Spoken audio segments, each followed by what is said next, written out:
devolution has worked. We appreciate and we see the fruits of devolution of our chairs. But at the same time, we also appreciate that it is our responsibility to make sure that devolution even works much, much better as envisaged in the 2010 Constitution. Chair, before you, this caucus will demonstrate, and that is where now I'm going to leave it to the next person to speak. We will demonstrate that the number 47 is not a magical number. The Constitution envisaged creation of additional counties and has provided a route for it in Articles 95, 174, 188, among others. Secondly, this caucus will also demonstrate that creation of additional counties does not require a referendum. In accordance with the Articles 156 of the Constitution, there is a route that has been presented and prescribed on how additional counties can be created alongside boundaries. Number three, this caucus will also demonstrate that creation of additional counties does not require additional resources. The exchequer, the public will not need to spend any additional amount, as is commonly said out there. There'll be no additional resources. The resources that are currently going to the counties, those counties that are born out of the new counties, the original counties, pro rata, according to their population and size, there will be a formula. I know that Kenyans are not without enough scientists. There will be a scientific formula of establishing pro rata, how the monies that are going into those counties can be shared equitably. In conclusion, this caucus appreciates and respects the concerns of big communities. We, majority of us here, are minority communities within the counties that we are seeking to get additional further devolution. We urge that this committee and country to appreciate the inbuilt systemic exclusion and suffering of minority communities, constitutionalized marginalization, and try to resolve conclusively and end this said marginalization for the betterment of Kenyans at large. We believe that this country can find a win-win-win formula that makes Kenya even better. The principle of one man, one vote, 1 shilling, 1 kilometer, additional 11 counties. We know that this country can always coexist with each other as we find a win-win solution. And therefore, we urge this committee to consider creation of 11 additional counties of Kuria, Teso, Mount Elgon, East Pokot, Mwingi, Gucha, Suba, Ijara, Nakuru West, Wajir South, and Nyambene. And you will note, my chairs, that we cut across the entire country. And this has nothing to do with parties. This is a cry for people out in the country who want to belong like anybody else. I want to give this opportunity now to Karoli Omondi to present the next session. Thank you. Thank you very much, Honorable Kitayama. Ladies and gentlemen, my task this morning is very simple. I would like to, on behalf of the honorable members present and the various representatives like the Suba elders who are behind us, the elders from Pokot and other communities, and Teso, we also have elders from Teso. Could we know those elders? Please. By way of showing hands. Suba elders. Suba elders. Let's go step by step. Step by step. Suba elders. Okay. Kuria elders. Teso elders. Pokot elders. And there are others who have appeared here before you. Yeah, from Mount Elgon and the rest. My task is to demystify 6 myths that have been associated with the national discourse on the creation of new counties. So I want to debunk them. I want to put them to rest permanently so that people can have an honest and sincere debate on this quest for new counties. Ladies and gentlemen, the first myth is that to create a new county in Kenya, you need a referendum. That is a myth. That is not the law. The law is very clear in Article 188 of the Constitution. Sorry, Mheshimiwa. Could we please have another copy from the Secretariat for what is being presented? Kindly. Please, here. Let's have another copy. Yes, the there chair. are 2 copies for the co-chairs. Yeah. And so these other ones. Yes. Thank you very much. Yes, Honorable Karoli. Just proceed. Yes. Let them get to you so that you can follow my argument. Yeah. The first point is to demystify or to debunk the myth that you need a referendum to establish a new county. Our Constitution is very clear. Article 188, 1 and 2 provide as follows. If you want to create a new county, then Parliament shall establish an independent commission to review the boundaries of existing counties.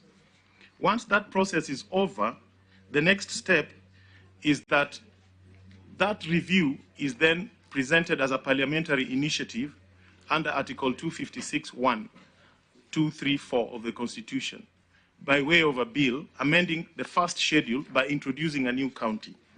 So the boundaries, what you need to know is that the boundaries of an existing county can be reviewed for several reasons, and there are 7 parameters set out in the Constitution. You say 188? 188, 1 allows for and 2. Okay. Article 188, sub-article 1 and 2 of the Constitution, as read together with Article 256, 1, 2, 3, and 4. Those are the operative articles of the Constitution of Kenya on the creation of new counties. Now, once the Parliament has established an independent commission, the next step is that review under Constitution. I want my elders to be allowed in. Yes, we have additional Please elders allow them to from come in. They must come in, otherwise there was no point of us being here. There are additional elders from Teso. Let them be allowed in. Just allow them a few minutes, then we proceed. The review will take into account 7 parameters. These 7, not all must be fulfilled. A review can be conducted on the basis of only one of the 7 parameters. And these 7 parameters are population, the need for infrastructure, both human and physical, historical and cultural ties of communities, the issue of costs, views of the communities affected, and the fulfillment of objects of devolution as outlined in Article 174, and also geographical features. Any one of those 7 parameters can inform a review. You don't need to fulfill all of them. And then the bill proposing that review and the amendment of first schedule by inciting a new bill is then processed under Article 256, 1, 2, 3, and 4 of the Constitution of Kenya. Just hope that will help us understand how you navigate around 255. I will come to that. Yeah, please. I'll come to that. Yeah. By way of parliamentary initiative. I want us to be clear on that. Now let me get to Article 255, 1 and 256, 5. I think that's where you are, correct? Articles 255, 1, I, 255, 1I, and Article 256, 5 of the Constitution of Kenya. These are the 2 articles that set out the amendments that require a national referendum. And our reading and conviction and the knowledge we have is that they do not apply to creation of new counties. Why? Because the review and alteration of boundaries of existing counties do not amount, note the words, do not amount to an amendment of the objects, principles, and structure of devolved government units. The 3 parameters that must be subjected to a referendum are where you are amending the objects of devolution, which are outlined under Article 174, when you are amending the principles of devolution, which are in Article 175, and when you are amending the structure of devolved government, which are outlined in Article 174. 176. Review of boundaries do not fit there. So those articles do not apply. Now, it is our conviction that when you are amending the boundaries under 188, you are actually promoting the objects of devolution. You are promoting giving life to the principles of devolution. And those new counties will embrace the same structure of government as outlined in Article 176. So there is completely no space for a referendum to create a new county. I hope we have debunked it. I hope you understand it. I hope the rest of the Kenyans are on the same page with us on that issue. We do not need a referendum to create new counties in Kenya. The second one, in no particular order, is the myth that new counties... Yes, proceed. It's a contention that the structure of devolved government is provided for only in 176. Yes, and the structure is that there must be a National Assembly and an Executive Committee. So the new counties will have a National Assembly and Executive Committee. And that varying the numbers of counties doesn't in any way... does not vary the objects, does not vary the principles, does not vary the structure. Okay. It gives life to those articles by creating new counties. Proceed. And let me bring, I think I'll jump my presentation and go to the third myth so that you understand it further. Let me go to the third myth. There's a myth in this country that 47 counties are the optimal number of counties that Kenya needs. It is a myth. It is a myth. And why is it a myth? The 47 counties as presently exist were not created on the basis of any scientific research. There was nothing. There was nothing to form their basis. As a matter of fact, there was not even a single occasion of public participation in the selection of the 47 counties. And they were provisional, and the committee of experts were very clear that we are starting with 47 as provisional. And their creation was arbitrary. Why was it arbitrary? Because people became lazy in Naivasha. People did not want to work and have a basis. The original provisions or proposals were 8 regional governments and 74 counties. Those 74 counties were based on scientific analysis by the late Odhiambo and his team. The 47 are created on the basis of existing administrative units created for a centralized government, not for a devolved system of government. They are the old districts that were gazetted as at 1992 by previous administrations. Now, that process was very unfair and skewed. There are areas that traditionally were excluded from being given district. But even then, the ones that were existing and gazetted by 1992, not all of them were made counties. And there are others that existed but had not been gazetted but were made counties. So basically, what we are trying to say is that the current 47 counties have not been premised on the objects, on the principles of devolution as recognized in our Constitution. Yes. There are administrative units for a centralized system of government. They are not units for a devolved system of government. And then there must be a review on that basis. I hope we have demystified that myth. In other words, Kenya can have less counties or it can have more counties.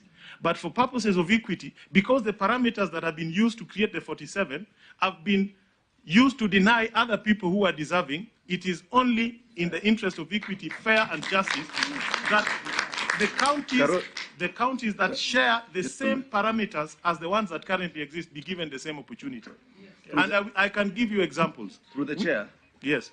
What about Article 6.1 of the Constitution, which says that the territory of Kenya is divided into counties specified in the first schedule?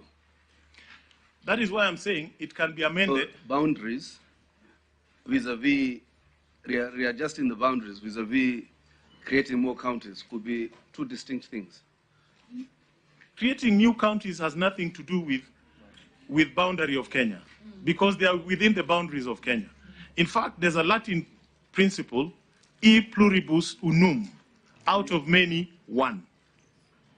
So there's nothing, absolutely, that Article 6, actually we should look at Article 6 in terms of providing proximate services to the people. We should look at the principles of devolution, of giving communities a chance to govern themselves. Yes, of giving communities a chance to make their own decisions. Those are the principles that we should look at. all the counties will be within the territory of Kenya. We will not create a county in the territory of Uganda. Yes. So, Mheshimiwa, may yes. I ask something? Yes, please. You have a very strong point. And if you look at Article 6.1 against the Article 255, you realize already Article 6.1 says that the territory of Kenya is divided into counties specified in the first schedule. Now, the first schedule lists down 47 counties. Yes. That in itself is the structure of Kenya, of devolved government. One national government, 47 counties. So what that means, therefore, is if you want to bring in new counties, my thinking, I could be wrong.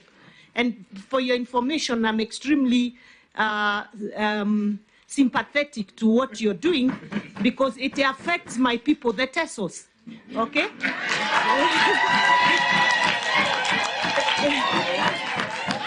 So I feel them, and I know what it is they go through, and how much they want to have their independence. Now, but is that to mean, therefore, since you're literally touching on the structure from 47 counties to the new number that you want us to have, isn't that, aren't you affecting the structure of government? Because the structure as stipulated in the Constitution is one national government and 47 counties. So which would mean maybe there may be a referendum aspect in it. Maybe that's something you people need to think about from where I sit and looking at the provision of the Constitution. Through the chair. Thank you very much. Just before you respond, yes. Honorable Kalori, through the chair, I think Honorable Kalori is actually trying to explain to us on how it can happen, and let us give him time. I think I'm getting to understand those concepts, kidogo. Let's give him time. Let's proceed. Okay. Thank you. Let us understand, international boundaries are defined under international law, not under municipal law. So the boundaries of Kenya are a matter of public international law. So we cannot define them, and we cannot use administrative units of governance, be they for devolved countries or central government, to define our boundaries. That is another matter altogether under municipal law. What Article 6 is telling you is that there is a republic called Kenya. This republic has a national government, and it has, for the time being, the 47 counties listed in the first schedule. It is not telling you they are permanent. It is not telling you they are unamendable. It is not telling you new counties cannot be created. Otherwise, there would be no reason to have Article 188. The reason why there is Article 188 is that the first schedule to the Constitution of Kenya can be amended at any time the people of Kenya wish to do so. I hope that matter is also debunked. Okay. So, let's again demystify another myth. There is this myth that new counties will be costly, that new counties will be expensive to run. What people don't realize is that new counties will have their national subvention prorated from the existing 15% subvention to the counties where they currently are. So what you have is the limited additional expense of having a county women rep, a governor, and a senator. The rest of them, the MCAs will be the same, the members of parliament will be the same. And here the examples begin. How many constituencies do we have in Taita Taveta? How many, and it is a county, how many do we have in Elgeyo Marakwet? How many constituencies do we have in Isiolo? How many constituencies do we have in Lamu? How many constituencies do we have in Tharaka Nithi? If you compare that, the population, the constituencies, the MCS, and the people behind us here, most of them are the same, 2 constituencies, 3 constituencies, or 4. And then data, current data indicates for Homa Bay County, much of the revenue is from Suba, the 2 Suba constituencies. If you go to Mount Elgon, Trans Nzoia and Bungoma, much of the revenue is from Mount Elgon. If you go to Migori, much of the revenue is from Kuria. And then And Baringo is the same. Yeah, from Tiat, we cannot justify.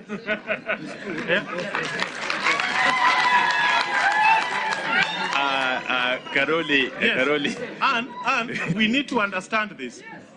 The simple additional expense of a few senators, one governor or a few people, is not justification to permanently commit injustice to these members of Kenya. Yes.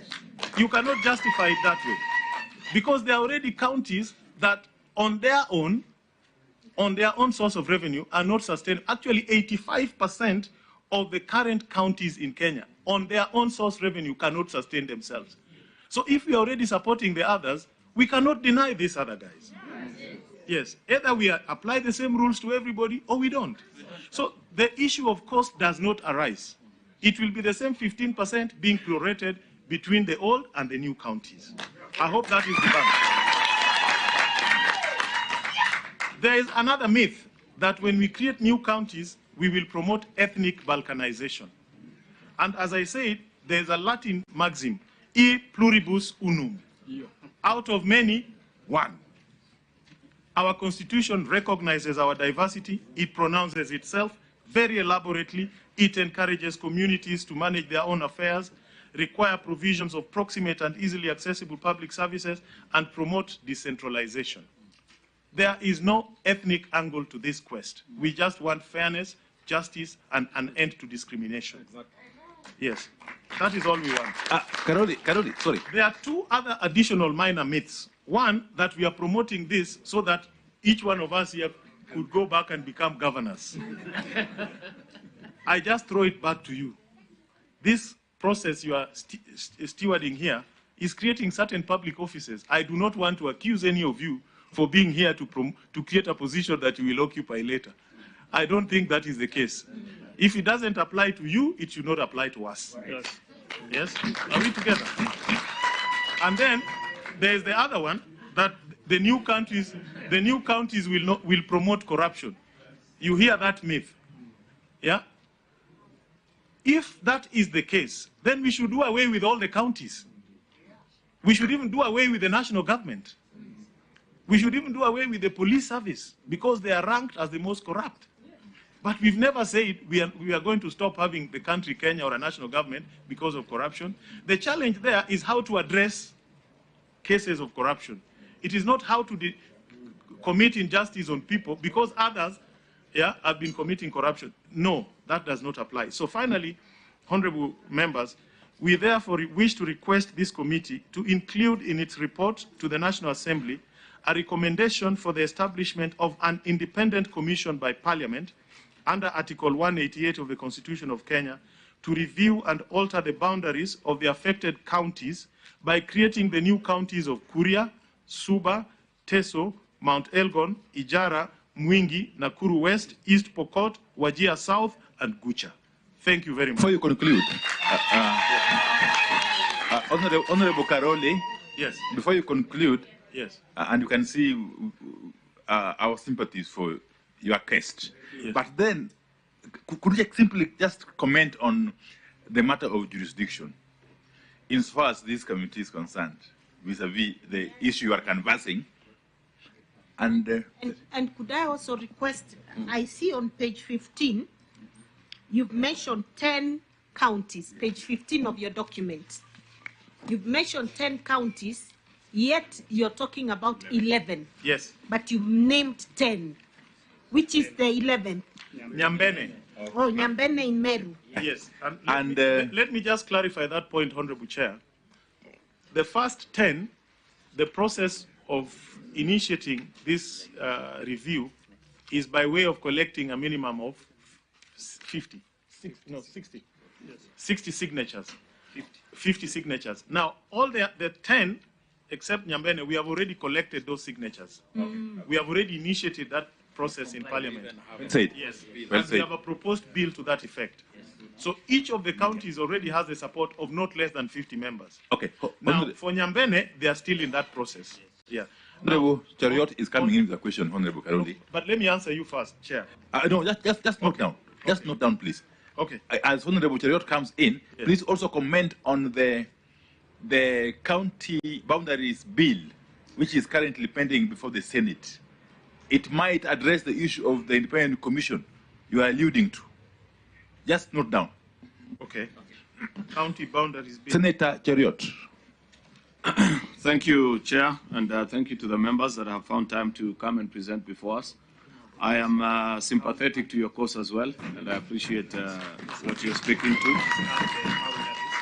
But I am cautiously optimistic about your request to us because of something that I wish you to address us, and maybe you help us appreciate and see how we can navigate it. The crux of the matter is that the people that you represent feel marginalized in the counties where they presently exist, and that the objects of devolution haven't been achieved to them. In fact, to use the words of one of the presenters who came here yesterday, making a case for Mwingi County, he said devolution has been taken captive at county headquarters, and it doesn't reach the people. Yet, that is what you are advocating for. However, and this is something I want either you, Karoli, or the members that you're with to address us.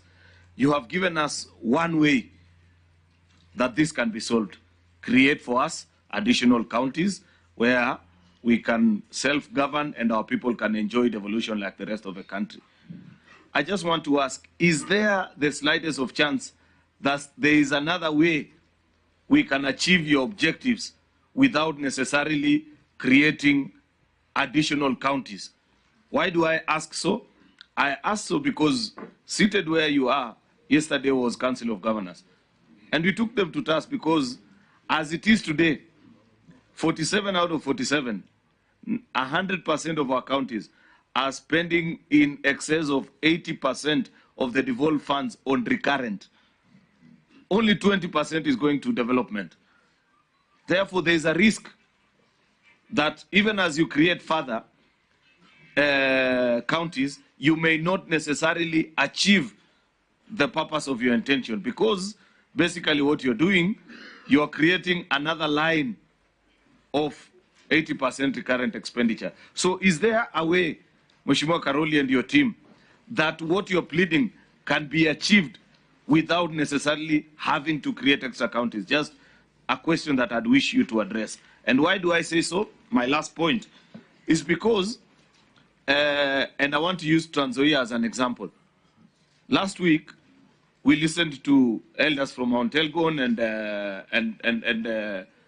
and Sabaot. They came to us, presented just the way you're presented. Yesterday in the afternoon, we listened to another team that called themselves Trans Nzoia stakeholders. And they said, these people haven't come to us for us to resolve our issues internally before coming to you. Why do they want a share of our county to be given away? And actually you've mentioned it, because you've said, don't think about it in terms of cost, because the cost of running these counties will be gotten from already the share that is allocated to these specific counties. Therefore, people feel the majoritarian thinking in the counties where you're coming from can easily gang up and come before us tomorrow and say, why do you want to take away a portion of what has been given to us on account of certain people being dissatisfied? So I'm just using the case of Trans Nzoia that played out before us, and probably if people watch you today, then tomorrow we can have the other side of Homa Bay, the other side of Migori, Kisii, coming to us and saying, why do you want to take away other resources? Hence my question that while what you're proposing to us makes sense to me, that we can create additional counties, is this the only way through which we can entrench this concept of what you're calling further devolution, or there is another way? I'd wish to be assisted. I thank you, Chair. Thank you, Chair. I have a different idea, but I'm totally in agreement with the creation of new counties as a person. Because actually, I'm one of those who is affected, and the panel here can attest to that. My mother comes from Mount Elgon, and that is a team that has really been affected. But the idea of creation of new counties without a referendum, I really want to understand that clearly. Because you've tried to give us structures and you've also tried to give us sub-articles, but still, the structure of devolution is one national government and it has 47 governments, county governments. Creating additional counties would change the structure and thus require a referendum. I want you to look at that. And maybe as I'll be finishing, I would also propose that we will allow our technical teams to look at that, what Karoli has given us in those sub-articles 255 and 188. Because given the text of that, or the narrative of 255, it's actually not possible to create counties without a referendum. I want you to make me understand that a little bit better. Thank you. Thank you. Honorable Senator Omar. Okay, asante. The very last, I suppose. Mheshimiwa Karoli and team, I always identify quite enormously with minorities and minority rights. After all, in Kenya, I am also a minority. But I want to be persuaded that to redress a minority systemic or endemic marginalization is a function of only appointing 1 or 2 members from that community or allocating an administrative advantage where 1 or 2 people are better placed competitively to raise to the echelons of those leaderships. I will not mention names, but if you look at communities hitherto, which have said they have been marginalized, you can count 1 or 2 people who have, in successive administrations, served in very high leadership positions, and some of them are actually now bequeathing that leadership to their own sons and daughters or to their family members. So you have this marginalization you have talked about has never been cured. What happens is you just actually empower 1 or 2 people to further become lords over their own territory or their people under the guise of fighting marginalization. So that's why you can see repeatedly, Chairman, I've asked this question: how does giving Hassan Omar or Amina Mnyazi a membership in a commission as a standalone without a program of inclusivity cure marginalization? We have been marginalized for 60 years, where once in a while you get a CS hapa, you get a PS pale, you get a CDF pale, munapata sijui commissioner pale, munapata. It has not cured marginalization. So we need to, as a country, to have a conversation, rather than having these very ruthless competition of power based on ethnic engineering, to look for a programmatic way that the Endorois, the Suba, the new tribe in Kenya, what is it called? The Pemba, the Chamus, Canadians in Homa Bay, can be integrated in all spheres of national life. So what we need to do as we even talk about our counties and the creation of new administrative boundaries, because if you create a county for me right now, there's very few people who can beat me where I come from. You know what I mean?